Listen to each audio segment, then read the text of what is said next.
سلام الله يا سادة من الرحمن يغشاكم. سلام الله يا سادة من الرحمن يغشاكم. عباد الله جئناكم قصدناكم طلبناكم. سلام الله يا سادة من الرحمن يغشاكم. تعينونا تغيثونا بهمتكم وجدواكم. سلام الله يا سادة من الرحمن يغشاكم.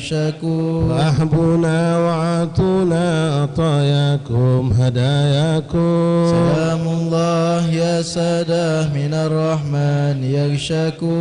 لا خيبتم ظني فهاشاكم وحاشاكم. سلام الله يا سادة من الرحمن يغشاكم. سعدنا إذ آتيناكم وفزنا حين زرناكم. سلام الله يا سادة من الرحمن يغشاكم. وقوموا واشفعوا فينا إلى الرحمن مولاكم. سلام الله يا سادة من الرحمن يغشاكم. عسى نحظى عسى نعطى مزايا من مزاياكم. سلام الله يا سادة من الرحمن يغشاكم. عسى نظرة عسى رحمة تغشانا وتغشاكم. سلام الله يا سادة من الرحمن يغشاكم. سلام الله حياكم وعين الله ترعاكم. سلام الله يا سادة من الرحمن يغشاكم. وصلى الله مولانا وسلم ما أتيناكم. سلام الله يا سادة من الرحمن يغشاكم. على المختار شافعنا ومنقذنا وإياكم. سلام الله يا سادة من الرحمن يغشاكم. سلام الله يا سادة من الرحمن يغشاكم. سلام الله يا سادة من الرحمن يغشاكم. التحيات المباركات الصلوات الطيبات لله. السلام عليك أيها النبي ورحمة الله وبركاته. السلام علينا وعلى عباد الله الصالحين. السلام عليكم يا ولي الله. السلام عليكم يا خيرة الله. السلام عليكم يا صفوة الله. السلام عليكم. السلام عليكم يا أهل معرفة بالله. السلام عليكم يا أهل القلوب السليمة. السلام عليكم يا أهل الاستقامة. السلام عليكم يا أهل الكرامة. السلام عليكم يا ولي الله. السلام عليكم يا حبيبنا الحبيب عقيل بن محمد بن عمر بن يحيى. السلام عليكم صلوات ربنا عليكم ورحمة ربنا عليكم ومغفرة ربنا عليكم ورضوان ربنا عليكم. السلام عليكم صلوات ربنا عليكم ورحمة ربنا عليكم مغفرة ربنا عليكم ورضوان ربنا عليكم. السلام عليكم صلوات ربنا عليكم ورحمة ربنا عليكم ومغفرة ربنا عليكم ورضوان ربنا عليكم. السلام عليكم يا أهل القبور. آتاكم ما توعدون وإنا إن شاء الله بكم لاهقون. نسأل الله لنا ولكم العافية. السلام عليكم يا أهل لا إله إلا الله. من أهل لا إله إلا الله. كيف وجدتم لا إله إلا الله؟ يا لا إله إلا الله بحق لا إله إلا الله. اجعلنا ووالدينا ومشايخنا ومعلمنا وأحبابنا وأهلنا وطلابنا وتلميذاتنا ومن حضر معنا خاصة ومن غاب عنا ومن أوصانا بدعاء واجعلنا وإياهم أجمعين من خواص أهل لا إله إلا الله. واحشرنا وإياهم في زمرة من قال لا إله إلا الله محمد رسول الله. اللهم رب الأرواح الباقية والأجسام البالية والعظام النخرة والشعور المتمزقة التي خرجت من الدنيا وهي بك مؤمنة أدخل اللهم عليهم روحا منك والسلاما منا. السلام عليكم إخواننا من المسلمين والمؤمنين. يرحم الله منكم المتقدمين والمتأخرين. آنس الله وحشتكم ورحم غربتكم وكتب حسناتكم وتجاوز عن سيئاتكم واجمعنا وإياكم في مستقر رحمته. يا واسع المغفرة اغفر لنا ولهم. يا واسع المغفرة اغفر لنا ولهم. يا واسع المغفرة اغفر لنا ولهم. اللهم إنا وقفنا في مشهد وليك هذا حبيبنا حبيبك محمد ولنا حاجات يا الله، ولنا مطالب، ولنا آمل أملنا، ولنا مقاصد، فنسألك اللهم أن تقضي لنا الحاجات وتعجل لنا بالمطالب وتبلغنا جميع المقاصد والآمال، إنك سميع قريب مجيب الدعوات وقاضي الحاجات وغافر الذنوب والخطيئات، إنك على كل شيء قدير. تفضلوا.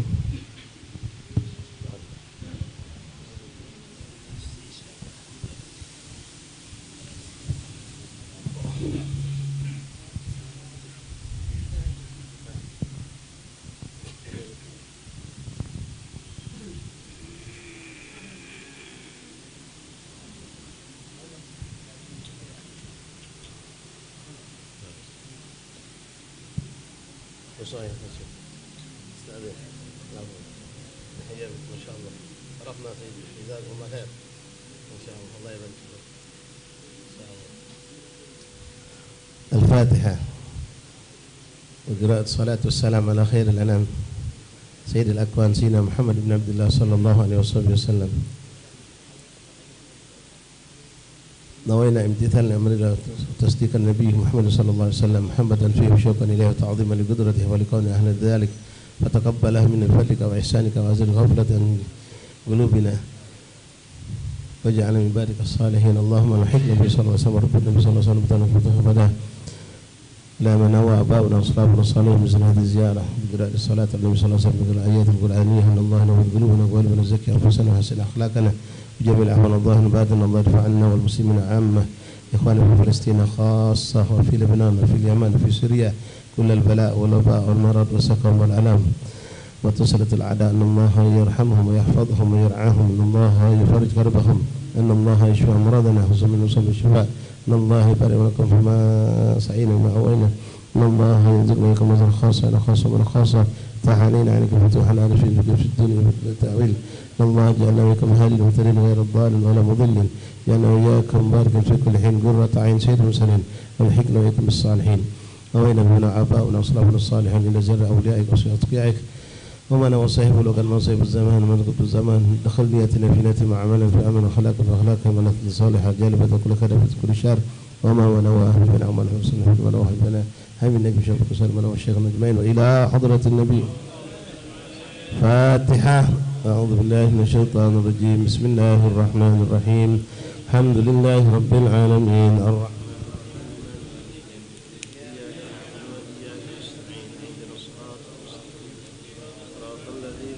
عليهم غير المغضوب عليهم ولا الضالين آمين. إن الله وملائكته يصلون على النبي يا أيها الذين آمنوا صلوا عليه وسلموا تسليما. اللهم صل وسلم وبارك عليه وعلى آله. اللهم صل وسلم وبارك على من اسمه سيدنا محمد صلى الله عليه وسلم. اللهم صل وسلم وبارك على من اسمه سيدنا أحمد صلى الله عليه وسلم. اللهم صل وسلم وبارك على من اسمه سيدنا حامد صلى الله عليه وسلم.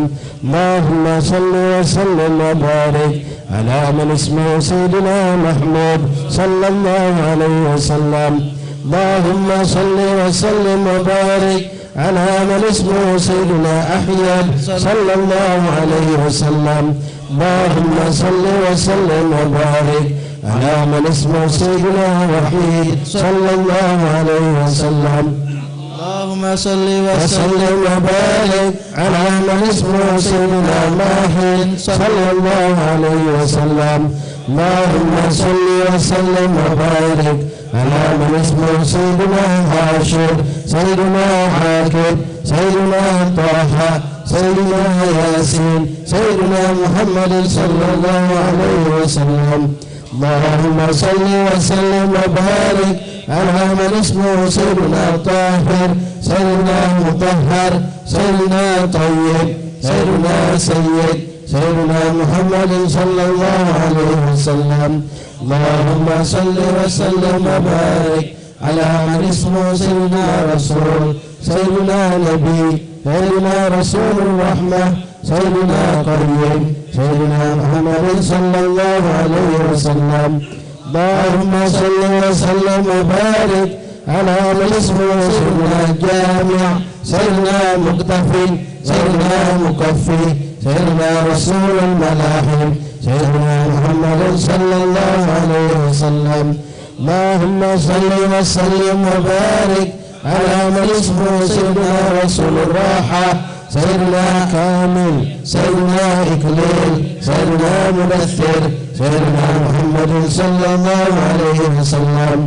اللهم صل وسلم وبارك على من اسمه سيدنا مزمل، سيدنا عبد الله، سيدنا حبيب الله، سيدنا صفي الله، سيدنا محمد صلى الله عليه وسلم. اللهم صل وسلم وبارك على من اسمه سيدنا تجيب الله، سيدنا كريم الله، سيدنا خاتم الأنبياء، سيدنا خاتم الرسل، سيدنا محمد صلى الله عليه وسلم.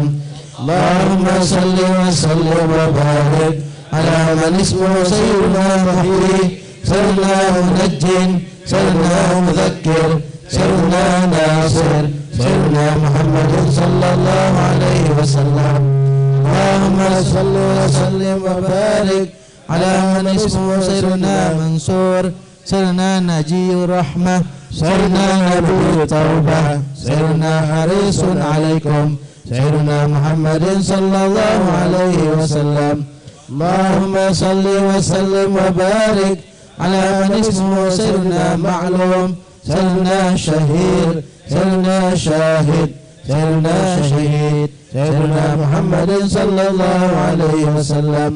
اللهم صل وسلم وبارك على من اسمه سيدنا مشهود، سيدنا بشير، سيدنا مبشر، سيدنا نذير، سيدنا محمد صلى الله عليه وسلم. اللهم صل وسلم وبارك على من اسمه سيدنا منذر، سيدنا نور، سيدنا سراج، سيدنا مصباح، سيدنا محمد صلى الله عليه وسلم. اللهم صل وسلم وبارك على من اسمه سيدنا هدى، سيدنا مهدي، سيدنا منير، سيدنا داعٍ، سيدنا محمد صلى الله عليه وسلم. اللهم صل وسلم وبارك على من اسمه سيدنا مدعو، سيدنا مجيب، سيدنا مجاب، سيدنا حفي، سيدنا محمد صلى الله عليه وسلم. اللهم صل وسلم وبارك على من اسمه سيدنا عفو، سيدنا ولي، سيدنا حق، سيدنا قوي، سيدنا محمد صلى الله عليه وسلم. اللهم صل وسلم وبارك على من اسمه سيدنا أمين، سيدنا مأمون، سيدنا كريم، سيدنا مكرم، سيدنا محمد صلى الله عليه وسلم. اللهم صل وسلم وبارك على من اسمه سيدنا مكين، سيدنا متين، سيدنا مبين، سيدنا مؤمن، سيدنا محمد صلى الله عليه وسلم. اللهم صل وسلم وبارك على من اسمه سيدنا وصول، سيدنا ذو قوة، سيدنا ذو حرمة، سيدنا ذو مكانة، سيدنا محمد صلى الله عليه وسلم. اللهم صل وسلم وبارك على من اسمه سيدنا ذو عز، سيدنا ذو فضل، سيدنا مطاع، سيدنا مطيع، سيدنا محمد صلى الله عليه وسلم. اللهم صل وسلم وبارك على من اسمه سيدنا قلم الصدق، سيدنا رحمة، سيدنا بشرى، سيدنا غوث، سيدنا محمد صلى الله عليه وسلم. اللهم صل وسلم وبارك على من اسمه سيدنا غيث، سيدنا غياث، سيدنا نعمة الله، سيدنا هدية الله سيدنا محمد صلى الله عليه وسلم. اللهم صل وسلم وبارك على من اسمه سيدنا عروة الوثقى سيدنا صراط الله سيدنا صراط مستقيم سيدنا ذكر الله سيدنا محمد صلى الله عليه وسلم. اللهم صل وسلم وبارك على من اسمه سيدنا سيف الله سيدنا حزب الله سيدنا نجم الثاقب سيدنا مصطفى سيدنا محمد صلى الله عليه وسلم. اللهم صل وسلم وبارك على من اسمه سيدنا مجتبى سيدنا منتقى سيدنا أمي سيدنا مختار سيدنا محمد صلى الله عليه وسلم. اللهم صل وسلم وبارك على من اسمه سيدنا أجير سيدنا جبار سيدنا أبو القاسم سيدنا أبو طاهر سيدنا محمد صلى الله عليه وسلم. اللهم صل وسلم وبارك على من اسمه سيدنا أبو طيب سيدنا أبو إبراهيم سيدنا مشفع سيدنا شفيع سيدنا محمد صلى الله عليه وسلم. اللهم صل وسلم وبارك على من اسمه سيدنا صالح سيدنا مصلح سيدنا مهيمن سيدنا صادق سيدنا محمد صلى الله عليه وسلم. اللهم صل وسلم وبارك على من اسمه سيدنا مصدق سيدنا صدقون سيدنا سيد المرسلين سيدنا إمام المتقين سيدنا محمد صلى الله عليه وسلم. اللهم صل وسلم وبارك على من اسمه سيدنا قائد الحر المحجرين سيدنا خليل الرحمن سيدنا بر سيدنا مبر سيدنا محمد صلى الله عليه وسلم. اللهم صل وسلم وبارك على من اسمه سيدنا وجيه سيدنا نصيح سيدنا ناصح سيدنا وكيل سيدنا محمد صلى الله عليه وسلم. اللهم صل وسلم وبارك على من اسمه سيدنا متوكل سيدنا كفيل سيدنا شفيق سيدنا مقيم السنة سيدنا محمد صلى الله عليه وسلم. اللهم صل وسلم وبارك على من اسمه سيدنا مقدس سيدنا روح القدس سيدنا روح الحق سيدنا روح الكسب سيدنا محمد صلى الله عليه وسلم. اللهم صل وسلم وبارك على من اسمه سيدنا كافي سيدنا مكتفي سيدنا بالغ سيدنا مبلغ سيدنا محمد صلى الله عليه وسلم. اللهم صل وسلم وبارك على من اسمه سيدنا شافي سيدنا واصل سيدنا موصول سيدنا سابق سيدنا محمد صلى الله عليه وسلم. اللهم صل وسلم وبارك سيدنا سائق سيدنا هادي سيدنا مهدي سيدنا محمد صلى الله عليه وسلم. اللهم صل وسلم وبارك على من اسمه سيدنا عزيز سيدنا فاضل سيدنا مفضل سيدنا فاتح سيدنا محمد صلى الله عليه وسلم. اللهم صل وسلم وبارك على من اسمه سيدنا مفتاح سيدنا مفتاح الرحمة سيدنا مفتاح الجنة سيدنا محمد صلى الله عليه وسلم. اللهم صل وسلم وبارك على من اسمه سيدنا علم الإيمان سيدنا علم اليقين سيدنا دليل الخيرات سيدنا مصحح الحسنات سيدنا محمد صلى الله عليه وسلم. اللهم صل وسلم وبارك على من اسمه سيدنا مقيل العثرات سيدنا صفوح عن الزلات سيدنا صاحب الشفاعة سيدنا صاحب المقام سيدنا محمد صلى الله عليه وسلم.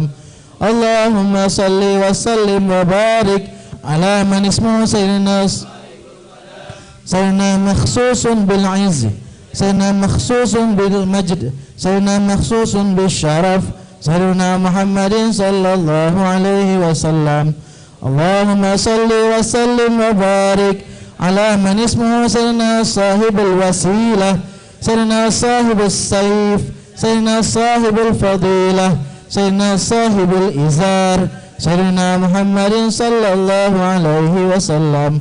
اللهم صل وسلم وبارك على من اسمه سيدنا صاحب الحجة، سيدنا صاحب السلطان، سيدنا صاحب الرداء، سيدنا صاحب الرفيعة، سيدنا محمد صلى الله عليه وسلم.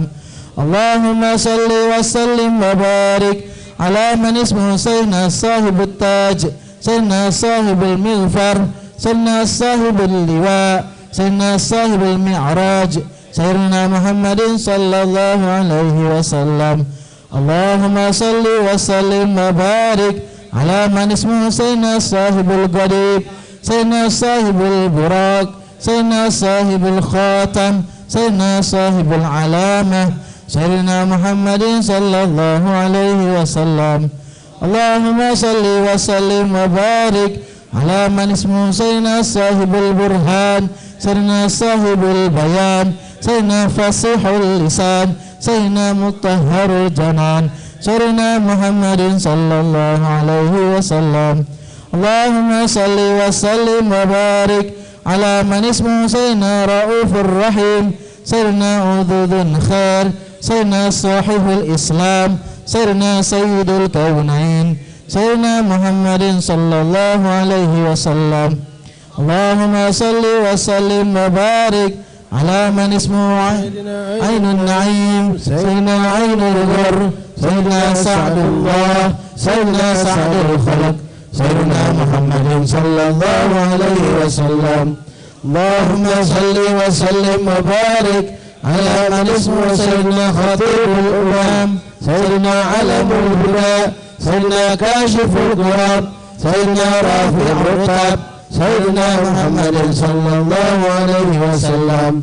اللهم صل وسلم وبارك على من اسمه سيدنا عز العرب، سيدنا صاحب الفرج، صلى الله عليه وآله وصحبه وسلم. اللهم يا ربي بجاه نبيك المصطفى ورسولك المرتضى طهر قلوبنا من كل وصف يباعدنا عن مشاهدتك ومحبتك، وأمثنا على السنة والجماعة والشوق إلى لقائك ولقائه يا ذا الجلال والإكرام. وصلى الله على سيدنا ومولانا محمد وعلى آله وصحبه وسلم. الحمد لله رب العالمين. بسم الله الرحمن الرحيم. قل هو الله أحد الله الصمد لم يلد ولم يولد ولم يكن له كفوا أحد. بسم الله الرحمن الرحيم. قل هو الله أحد الله الصمد لم يلد ولم يولد ولم يكن له كفوا أحد. بسم الله الرحمن الرحيم. قل هو الله أحد الله الصمد لم يلد ولم يولد ولم يكن له كفوا أحد. بسم الله الرحمن الرحيم. قل هو الله أحد الله الصمد لم يلد ولم يولد ولم يكن له كفوا أحد. بسم الله الرحمن الرحيم. قل هو الله أحد الله الصمد لم يلد ولم يولد ولم يكن له كفوا أحد. بسم الله الرحمن الرحيم. قل هو الله أحد الله الصمد لم يلد ولم يولد ولم يكن له كفوا أحد. بسم الله الرحمن الرحيم. قل هو الله أحد الله الصمد لم يلد ولم يولد ولم يكن له كفوا أحد. بسم الله الرحمن الرحيم. قل هو الله أحد الله الصمد لم يلد ولم يولد ولم يكن له كفوا أحد. بسم الله الرحمن الرحيم. قل هو الله أحد الله الصمد